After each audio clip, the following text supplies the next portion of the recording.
Hello doctor. வயிறெல்லாம் எரியுது doctor, கண்ணெல்லாம் எரியுது டாக்டர், எனக்கு என்ன பண்ணனே தெரியல டாக்டர்.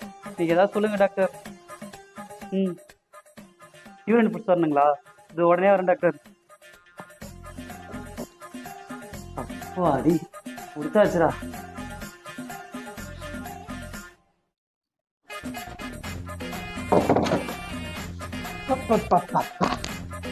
வெயில்ரா, செக்கிற வெயிலுக்கு என்ன தடவணும் போல இருக்குது. என்ன தோறுகிறா என்ன இப்படி இருக்கு? என்ன தடவனா தாண்டா வேலைக்கும். என்ன ஒழுங்கு என்ன இது சவுண்டு கேக்குது? ஐயோ, பா. டேய் அது யூரின்டா. யூரினா?